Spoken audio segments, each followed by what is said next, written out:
오늘 아침 우리에게 주시는 하나님 말씀은 사도행전 27장 1절로 20절까지의 말씀입니다.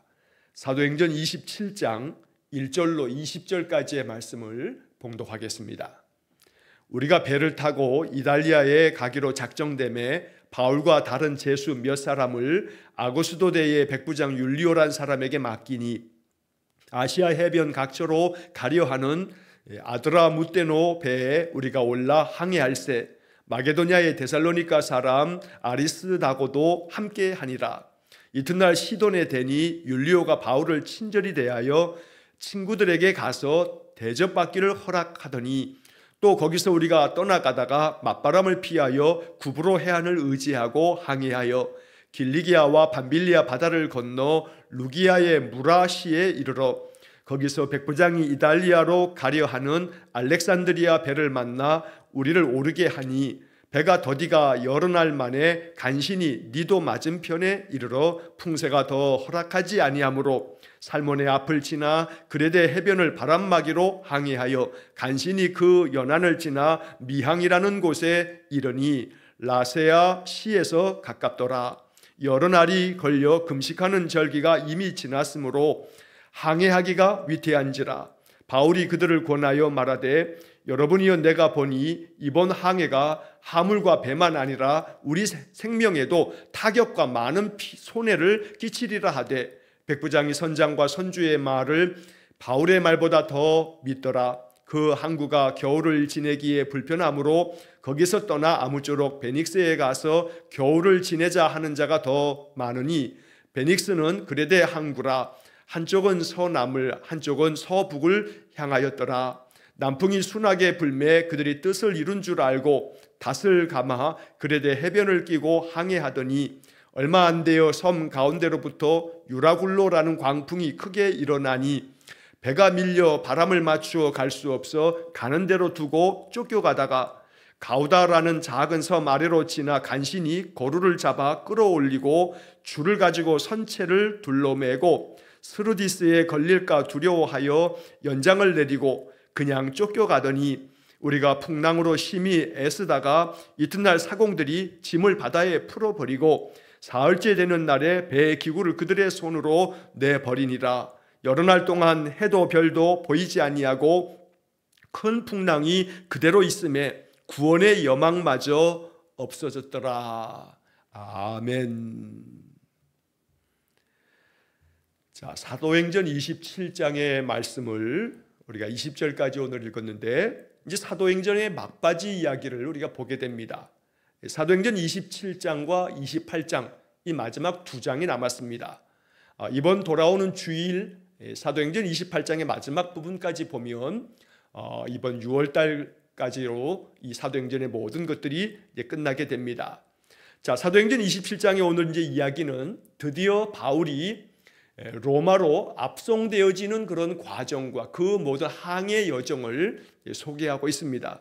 그러면서 항해하는 동안에 광풍을 만나게 되면서 그들이 자초하게 되는 그런 과정까지도 27장에서 우리가 보게 될 것입니다. 바울이 로마로 가고자 하는 것은 오직 로마에 가서도 복음을 전하고자 하는 그러한 마음 때문입니다. 주님께서 바울에게 분명히 말씀하신 것처럼 예루살렘에서뿐만 아니라 로마에 가서도 이 복음을 전하여야 한다고 말씀하셨기 때문에 바울은 로마에 가고자 하는 마음이 간절했습니다. 그러던 차에 유대인들이 이 바울을 고발함으로 인해서 바울이 이제 감옥에 갇히게 되어지는 그 과정 속에서 그는 천부장에게 내가 로마 시민이다 라고 밝히면서 이제 바울의 재판은 로마 시민이 마땅히 요구하면 이루어지게 되는 황제 앞에서의 그런 재판을 요구했기 때문에 바울은 황제 앞에서 내가 무죄다라고 하는 것을 밝히기 위해서가 아닙니다. 이미 죄가 있느냐 없느냐는 바울의 관심사가 아닙니다. 그로 인해서 내가 어떤 형벌을 받느냐 안 받느냐 이것도 바울의 관심사가 아닙니다. 이미 우리가 어제 26장의 말씀에서 보았던 것처럼 벨릭스도 또 베스도 신임 총독도 그리고 아그리빠 이 유다의 왕도 바울이 사형당할 죄는 더더욱 아닐 뿐만 아니라 감옥에 갇힐 일도 아니어서 그가 황제 가이사에게 상소하지 않았다면 그냥 풀어줘도 됐을 뻔했다라고 이렇게 얘기할 만큼 바울은 죄가 없습니다. 누구나 다 아는 사실입니다. 그럼에도 불구하고 바울이 나는 가이사 황제 앞에 가서 재판을 받겠다고 요구했기 때문에 그냥 풀어줄 수 없는 일이 돼버렸습니다. 바울의 의도대로 로마에 가는 그 길이 이제 죄인으로서 압송당하는 것이지만 그것 때문에 군대의 도움을 얻어서 군사들이 보호하는 그런 모습으로 로마까지 안전하게 이렇게 갈 수 있는 길을 얻게 되었던 것입니다. 자, 이 27장의 이야기는 이제 배를 타고 로마로 출발하는 이야기부터 시작이 됩니다. 자, 1절 말씀해 보면 우리가 배를 타고 이달리아에 가기로 작정되매, 이제 이달리아, 즉 지금 이탈리아를 말하는데 이제 로마로 이제 가게 되었습니다. 바울과 다른 제수 몇 사람을 아구스토 대의 백부장 율리오라는 사람에게 맡깁니다. 아구스도 대, 아구스도라고 하는 것은 바로 아우구스투스라고 하는 로마 황제의 이름을 말합니다. 그러니까 아구스도 대라고 하는 것은 로마 황제의 군대, 이 로마 황제의 친위 부대라고 할 수 있는 그 군대의 백부장 율리오에게 이 바울과 또 여러 제수들을 맡겨서 로마로 압송해 가라고 이제 명령이 내려지게 된 겁니다. 자, 그래서 2절 말씀해 보면 아시아 해변 각처로 가려 하는 아드라무테노 배에 우리가 올라 항해할세. 배 이름이 아드라무테노라고 하는 배인데 이 배는 쉽게 말하면 우리가 급행열차가 있고 완행열차가 이렇게 있는 것처럼 이 아드라무테노라고 하는 것은 배가 로마까지 가긴 갈 텐데 이거 완행 배입니다. 그래서 아시아 각 해변을 하나씩 다 거쳐가면서 가는 그런 배를 말하는 겁니다. 자, 그래서 이 배를 타고서 이제 가게 될 때 2절 하반절에 보면 아주 이런 은혜로운 말씀이 있습니다. 마게도냐의 데살로니가 사람 아리스다고도 함께하니라. 자, 아리스다고라고 하는 이름이 나옵니다. 그런데 그 아리스다고는 죄인의 신분이 아니지만 바울이 지금 로마로 압송되고 있는 이 과정에 그도 그들과 함께 이렇게 로마로 나아가는 그 길에 바울과 지금 동행하고 있는 것을 말하는 겁니다. 사도행전 19장 29절의 말씀에서 바울이 에베소 선교를 하고 있을 때 만났던 사람이 아리스다고입니다. 아리스다고는 바울의 서신에서 몇 차례 더 등장을 합니다. 골로새서 4장 10절 말씀에 보면 아리스다고를 얘기하면서 나와 함께 갇힌 아리스다고라고 하는 표현도 나옵니다. 바울이 감옥에 갇혀 있을 때 아리스다고가 바울과 함께 감옥에 갇히는 그런 고난을 겪었던 적도 있었던 겁니다. 한편 빌레몬서 1장 24절의 말씀에 보게 되면 나의 동역자 마가, 아리스다고, 데마, 루가가 문안하느니라 하면서 바울은 이 아리스다고를 자신의 동역자의 그 이름 가운데 언급한 바도 있습니다. 아리스다고가 바울이 가는 이 로마 행에 그는 일반인의 신분으로서 이제 그 길을 함께 동행하고 있는 겁니다. 아리스다고도 함께하니라. 하나님께서 이렇게 좋은 동역자, 좋은 믿음의 친구를, 믿음의 동지를 붙여주셔서 바울이 로마로 가는 이 길이 죄인으로서 재판받으러 가는 형식을 띠고는 있지만 바울이 주님께 받았던 말씀처럼 로마에 가서도 복음을 전하는 그 길에 함께하는 동역자가 있었다는 겁니다. 그러니 바울의 마음도 든든했을 겁니다. 함께하는 자가 있으면 마음이 든든합니다. 위로가 되고 힘이 됩니다. 그러므로 항상 우리의 인생 여정에 이렇게 아리스다고처럼 좋은 믿음의 동지가 있기를 소망합니다. 기도해야겠습니다. 하나님, 내가 인생을 살아가는 동안에 좋은 믿음의 친구가 있기 원합니다. 좋은 믿음의 동지가 있어서 그와 함께 믿음의 선한 그런 도움을 서로 주고받으면서 그렇게 인생을 살아갈 수 있게 해달라라고 기도해야겠고, 언제나 내가 아리스다고처럼 누군가에게 함께 해주는 그런 사람으로 또 내가 또 살아야겠다라고 하는 묵상이, 그런 기도가 이 2절 말씀 아리스다고도 함께 아니라 라고 하는 말씀을 보면서 우리가 그렇게 기도해야겠습니다.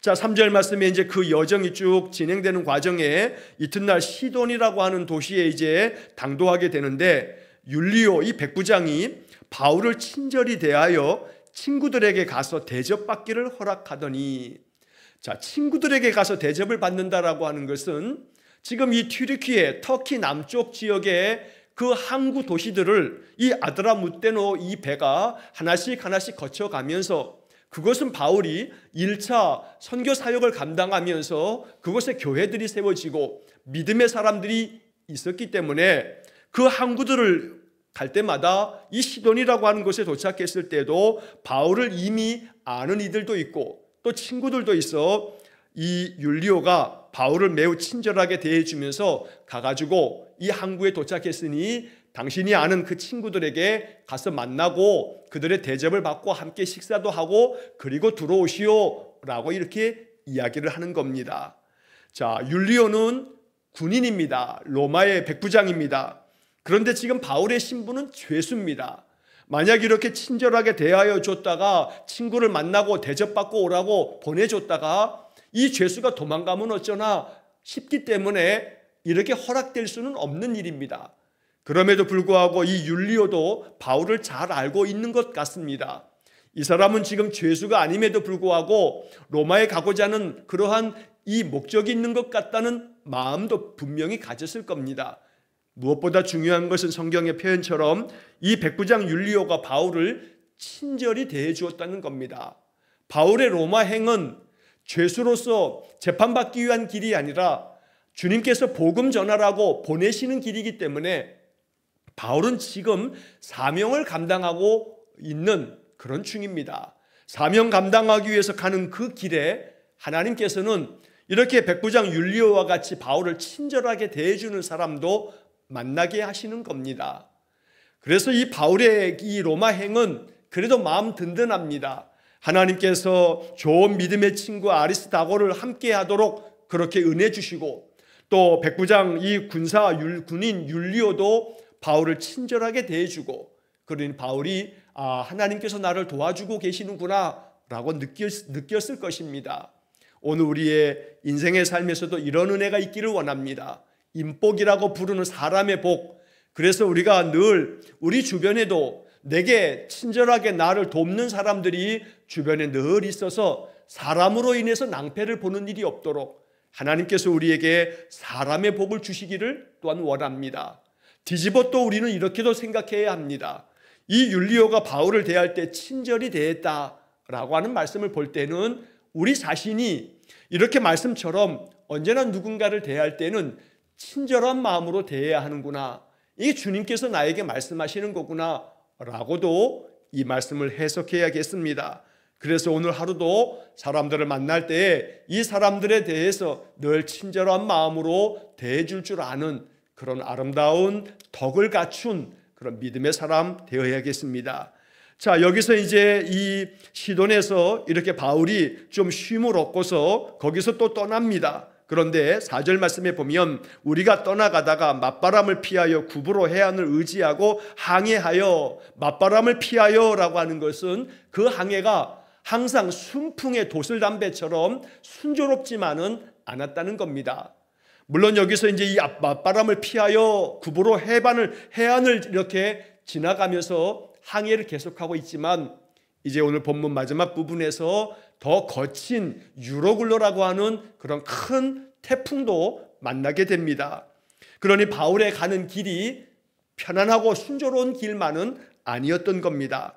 자, 5절 말씀에 보면 길리기아와 밤빌리아 바다를 건너 루기아의 무라시에 이르러, 여기 길리기아, 밤빌리아, 루기아라고 하는 것은 터키 남쪽에 있는 그런 큰 도시들을 크게 묶어서 말하는 겁니다. 이 길리기아라고 하는 곳에 다소라고 하는 성읍이 있는데 길리기아 다소 이렇게 부르는 것은 바로 바울의 고향, 바울이 태어난 곳이 이 길리기아 지방의 다소라고 하는 도시에서 바울이 태어났습니다.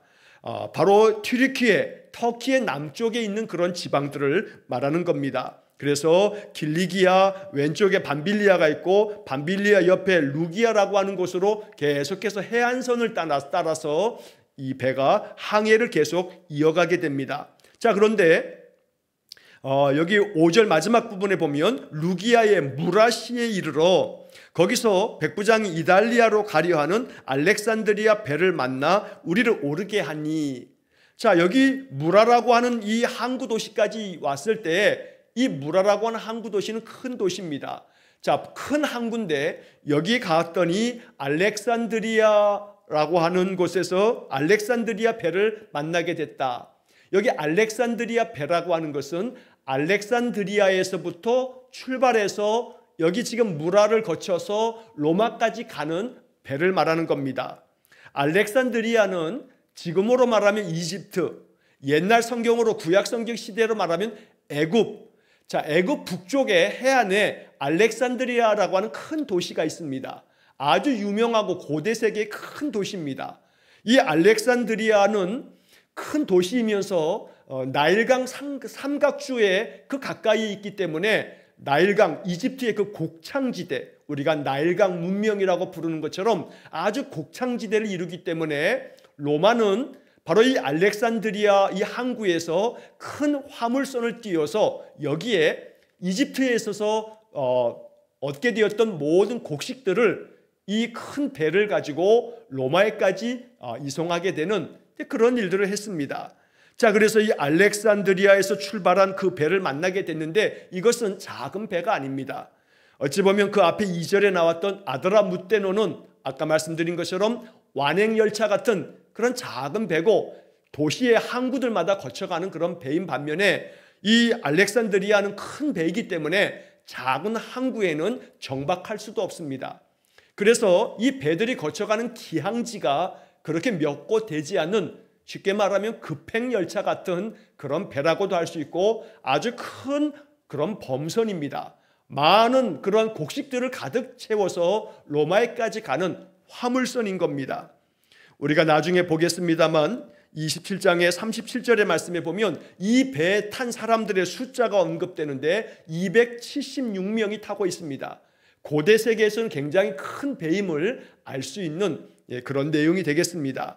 자, 그래서 이 백부장 율리오가 아드라무테노로 계속 갈 수는 없어 더 큰 알렉산드리아 배로 이제 모든 제수들을 다 옮겨 태우고 다시 또 출발을 하게 됩니다. 7절 말씀에 그런데 이 배는 큰 배이기 때문에 커다란 돛을 달아서 바람을 이용해서 항해를 하게 되는데 바람이 넉넉하게 순풍이 불어야 편안하게 잘 갈 텐데 그렇지 못하다 보니 배가 더디가 여러 날 만에 간신히 니도 맞은편에 이르러 풍세가 더 허락하지 아니하므로 살몬의 앞을 지나 그레데 해변을 바람막이로 항해하여 간신히 그 연안을 지나 미양이라는 곳에 이르니 라세아시에서 가깝더라. 항해의 여정을 쭉 소개하고 있습니다. 어찌 보면 이런 얘기가 뭐 필요하겠나 싶지만 그러나 이 이야기를 통해서 우리에게 전하고자 하는 그런 말씀이 있습니다. 그것은 바로 7절 말씀에 표현된 것처럼 배가 더디 가더라는 겁니다. 또 여러 날 만에 간신히 그들이 니도 맞은편까지 이르렀는데 풍세가 더 허락하지 않았다 말씀합니다. 바람이 얼마나 거세게 불었든지 편안하게 이 배가 항해할 수가 없는 겁니다.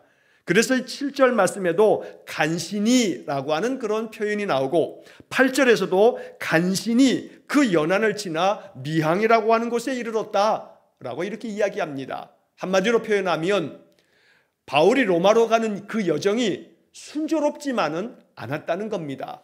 그 항해가 거친 바람으로 인해서 그 가는 길이 더디고 또 그 풍세가 허락되지 않아서 가는 길이 너무 힘들고 어려웠다는 것을 지금 이야기하고 있는 겁니다. 어찌 보면 이러한 말씀들은 우리가 이렇게 생각할 수 있습니다. 바울은 지금 사명을 감당하기 위해서 갑니다. 네가 로마에 가서도 복음을 전해야 한다는 그 말씀을 듣고 가는 겁니다. 그러나 사명을 감당하기 위해서 가는 바울의 그 인생길 또한 항상 순조로울 수는 없었다는 겁니다. 그래서 하나님이 바울을 로마로 복음 전하러 보내신다면 그 가는 길만큼은 좀 편안하고 순조롭게 가게 하시지라고 하는 마음도 듭니다만 그러나 그 길이 그렇게 항상 순조롭지 못하였음을 이야기하는 겁니다. 우리의 인생길이 바로 그와 같다는 것을 알려주고 있는 그런 말씀들입니다. 잠언 20장 24절 말씀에 보면 이런 구절이 나옵니다. 사람의 걸음은 여호와로 말미암나니 사람이 어찌 자기의 길을 알 수 있으랴. 사람의 걸음은 여호와로 말미암는다. 우리의 인생길, 우리가 살아가는 그 인생의 여정, 우리의 계획대로 되지 않습니다. 우리가 원하는 대로도 되지 않을 때 많습니다. 그러나 잠언 20장 24절 말씀처럼 사람이 어찌 자기의 길을 알 수 있으랴, 이 말씀처럼 우리의 인생 항로를 우리가 알지 못합니다. 바울이 그랬던 것처럼 우리의 인생에 가는 길도 간신히 이렇게 그 하나의 고비를 넘기면, 간신히 그 어려움을 넘기면 또 좀 지나다 보면 또 어려움을 만나게 되고, 또 간신히 그 어려움을 넘기고 나면 또다시 더 큰 어려움이 찾아오기도 하고, 오늘 이 27장 1절부터 20절까지 이르는 말씀은 계속 연거푸 일어나고 있는 간신히 이 어려움을 해결하고 헤쳐가고 있는 바울의 항로를 우리가 지금 보고 있는 것입니다. 자, 이어지는 9절 말씀에 보면 여러 날이 걸려 금식하는 절기가 이미 지났으므로 항해하기가 위태한지라. 여기 금식하는 절기라고 하는 것은 대속죄일, 유대인들의 종교력으로 따지면 7월 10일이 되겠고, 지금 우리가 가지고 사용하는 태양력으로 하면 9월 말부터 9월 중순에서 10월 중순까지를 이르게 됩니다. 그래서 이 금식하는 절기가 이미 지났다라고 하는 것은 지금 9월 말에서 10월 초에 해당되어지는 그러한 지금 시기를 말하는 건데, 지중해는 그 당시에는 9월이 지나서 10월, 11월이 넘어가게 되면 그 항해하는 길이 아주 매우 위태롭고 위험한 그러한 기후변화와 날씨들을 겪기 때문에 9월 말이 되면 이제 10월 달서부터는 바로 그 지중해에서 로마로 가는 배들이 거의 그때는 너무나 그 배에 가는 길이 위태하기 때문에 그 길로 가지 않는 그러한 때라는 겁니다. 그래서 항해하기가 위태하여서 바울이 그들에게 권합니다. 10절 말씀에 여러분이여 내가 보니 이번 항해가 하물과 배만 아니라 우리 생명에도 타격과 많은 손해를 끼치겠다라고 이야기합니다. 하지만 11절의 말씀처럼 백부장은 바울의 말을 듣지 않습니다. 선장과 선주의 말을 바울의 말보다 더 믿더라. 그도 그럴 것이, 배를 타고 배를 이렇게 항해하는 데 있어서는 선장이 아마 가장 최고의 지도력을 가지고 가장 오랜 숙달된 경험을 가진 자일 겁니다. 그러니 바울은 천막 만드는 직업을 가졌던 사람인데 배에 대해서 뭘 알겠나 싶은 생각이 어쩌면 상식적인 판단일 겁니다. 그래서 이 선장과 선주의 말을 백부장은 당연히 그들의 말을 더 믿는 것이 자연스러워 보입니다. 그러나 항상 그것이 언제나 옳은 것은 아니라는 겁니다. 전문성을 가지고 있는 선장과 또 화물을 옮김으로써 자신의 이득을 취해야 되는 선주와는 달리, 바울은 지금 그에게 있어서 경험은 부족하지만 하나님께서 바울에게 주신 계시의 그 말씀들이 있기 때문에 바울이 지금 이 항해가 매우 위태하다고 하는 이야기를 조심해서 잘 들었다면 그러면 더 큰 어려움을 겪지는 않았을 겁니다. 무엇보다 이 백부장은 선장과 선주의 말을 더 믿음으로 말미암아 더 큰 그런 위험을 이제 만나게 됩니다. 자, 그 항구가 겨울을 지내기에 불편하다. 왜냐하면 작은 항구에 잠시 머물렀기 때문에 이제 이 겨울 동안에 여기 있다 보면 그러면 이 항구 주변에 바닷물이 얼 수도 있고, 그래서 좀 더 큰 항구로 가자 해서 아무쪼록 베닉스에 가서 거기서 겨울을 지내고 난 다음 우리가 항해를 하자고 이 베닉스라고 하는 더 큰 항구로 이제 항해를 합니다. 베닉스는 그레데 항구라고 되어 있는데, 이 그레데라고 하는 것은 지금도 그 지중해 이 지도를 펼쳐보면 지금 표현으로는 크레타라고 하는 섬입니다. 지금은 지도를 보면 크레타라고 하는 이름으로 되어져 있는 큰 항구의 서쪽에 바로 이 그레데라고 하는 그런 항구가 있습니다. 자, 이 항구의 페닉스라고 하는 곳에서 거기서 우리가 겨울을 나자 하고 그곳까지 이제 가게 되는 겁니다. 자, 그 가는 길에 13절 말씀에 보면 순풍이 불어서, 남풍이 아주 순하게 불어서 그들이 뜻을 이룬 줄 알고 그래서 닷을 감고 이제 항해를 계속합니다. 그런데 안타깝게도 남풍이 불어서 순하게 아주 잘 항해할 줄 알았는데 그 반대로 얼마 지나지 않아서 14절에 보니까 유라굴로라고 하는 큰 광풍이 일어납니다. 유라굴로라고 하는 이 광풍의 이름은 두 가지 단어가 합해진 그런 이름입니다. 유라굴로라고 되어 있는데 라틴말로 이 유라라고 하는 것은 동풍을 이야기합니다. 또 굴로라고 하는 것은 라틴말로 이것은 북풍을 말하는 그러한 뜻입니다. 그래서 이 유라굴로라고 이 번역된 이것은 동풍과 북풍이 불어닥치는 그런 큰 태풍을 말하는 겁니다. 남풍이 불어서 아주 순조롭게 가다가 완전히 반대편에서 불어오는 바람 때문에 오늘 이 14절에는 광풍이라고 표현하고 있습니다. 거친 폭풍이라고 말할 수 있는 겁니다. 큰 태풍을 만난 겁니다. 그래서 이 배가 더 이상 갈 수 없을 만큼 그렇게 되어졌습니다. 그래서 15절 말씀에 보면 바람을 맞추어 갈 수가 없다. 바람을 이용해서 그 돛을 크게 펼치고 그 바람의 힘으로 배가 더 이상 갈 수가 없었던 겁니다. 반대에서 역풍이 불기 때문에 그래서 가는 대로 두고 쫓겨가다가 라고 말씀합니다. 여기 가는 대로 두고 쫓겨가다가 라고 하는 이 부분의 말씀을 새번역 성경은 이렇게 번역합니다. 우리는 체념하고 떠밀려 가기 시작하였다. 얼마나 거센 역풍의 큰 태풍인지 더 이상 앞으로 나아갈 수 없을 정도가 되어 그냥 체념하고 떠밀려 가는 대로 그렇게 가기 시작했다라고 새번역 성경은 번역합니다. 그래서 16절에 보면 가우다라고 하는 작은 섬 아래를 지나가면서 간신히, 여기서 또 한 번 간신이라고 하는 단어가 나옵니다. 간신히 거루를 잡아 끌어올리고 줄을 가지고 선체를 둘러 감아 수르디스에 걸릴까 두려워하면서 연장을 내리고 그냥 쫓겨갔다. 여기서 거루라고 하는 것은 거룻배를 말합니다. 이 거룻배라고 하는 것은 돛이 없는 작은 배입니다. 쉽게 말하면 큰 배에 있어서 구명정을 그 옆에다 배에 붙여서 어떠한 배가 큰 사고를 당하게 되면 조그마한 보트 같은 것을 띄워서 사람들을 구조하는 그런 구조선과 같은 그런 작은 배들을 거룻배라고 합니다. 그래서 이 알렉산드리아 배는 큰 배이기 때문에 어떠한 큰 재난을 당했을 때 사람들을 구조하기 위한 작은 구명정 같은 구조배, 이 거룻배를 옆에다가 이렇게 끼우고 갑니다. 그런데 이 광풍 때문에 자칫하면 배가 자초가 되게 되면 사람들을 구해야 되기 때문에 이 거룻배를 이 배 본체에 단단히 묶어매야 그래야 어떤 위기 상황에서 그들이 생명을 보존할 수가 있었던 겁니다.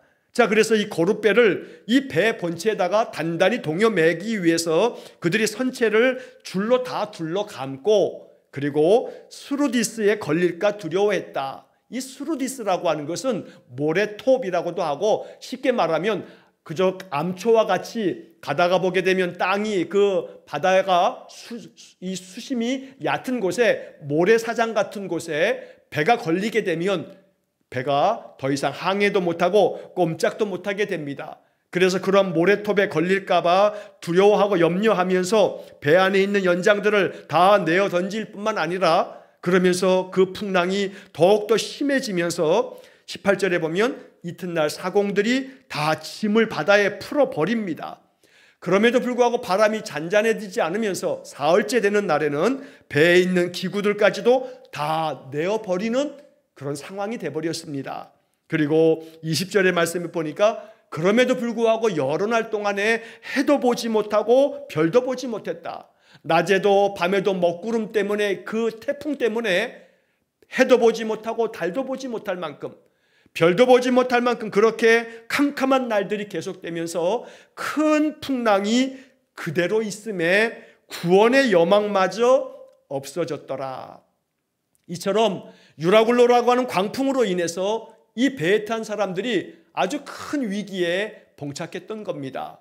바울의 말처럼 이번 항해가 크게 위태하여 우리가 큰 손해를 볼 수가 있고 많은 사람들이 그 생명에도 타격을 받을 수 있다는 이야기를 귀 기울여 들었다면, 그래서 그 항구에 좀 머물러 있었다면 그러면 그들이 이러한 위험을 당하지 않았을 겁니다. 그러나 이 백부장이 선장과 선주의 말을 바울의 말보다 더 믿으면서 이 유라굴로라고 하는 광풍을 만나면서 이제 큰 위기를 겪게 되는 겁니다. 순풍에 그저 잘 진행하겠구나 하고 남풍이 순하게 불었지만 그게 항상 계속되지 않았던 겁니다. 역풍을 맞은 겁니다. 이것이 우리의 인생의 모습과 같습니다. 우리의 인생의 삶이 이처럼 우리가 가고자 하는 곳으로 항상 남풍이 순하게 부는 것처럼 순조롭게 인생길 갈 수 있는 것 아닙니다. 그래서 항상 우리의 인생의 이 항해와 같은 인생이 항상 주님께서 내 인생 배에 사공이 되셔서 나의 인생의 모든 항해를 주님께서 늘 운항하여 주시고 인도해 달라 기도하는 그런 마음이 우리에게 날마다 필요합니다. 바울이 사명을 감당하러 가는 로마로 향하는 그런 길이지만 역시 마찬가지로 그 길도 언제나 순탄한 것은 아닙니다. 예수 믿으면서 인생을 살아가는 것이 언제나 축복만 주어지는 것 아닙니다. 인생의 많은 고난과 역경들이 겹겹이 쌓입니다. 오늘 이 27장의 말씀 속에서 우리가 반복되어지는 단어 간신히 계속해서 이 말씀들이 나옵니다. 그만큼 우리의 인생 또한 간신히 어떤 문제 해결되고 나면 또 다른 문제가 또 앞에 펼쳐지게 됩니다.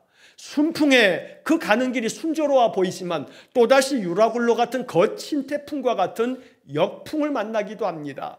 우리 인생길이 그러합니다. 그래서 하나님의 도우심이 필요한 겁니다.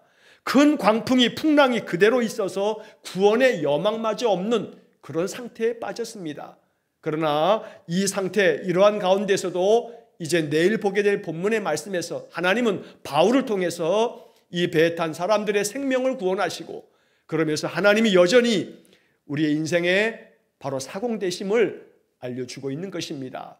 오늘 이 27장의 말씀, 이 긴 말씀을 읽으면서 바울의 그 로마로 향하는 그 항로 가운데 그가 겪어내는 이 인생길을 보면서 우리의 삶 또한, 우리의 인생 또한 아무리 거친 그 인생길에 간신히 살아가고 있지만 언제나 주님 우리를 보호하시며 우리와 함께 하신다는 믿음을 마음 굳건하게 갖고 언제나 주님 의지하며 인생의 삶을 살아가는 귀한 성도가 되시기를 주의 이름으로 간절히 축원합니다. 기도하겠습니다.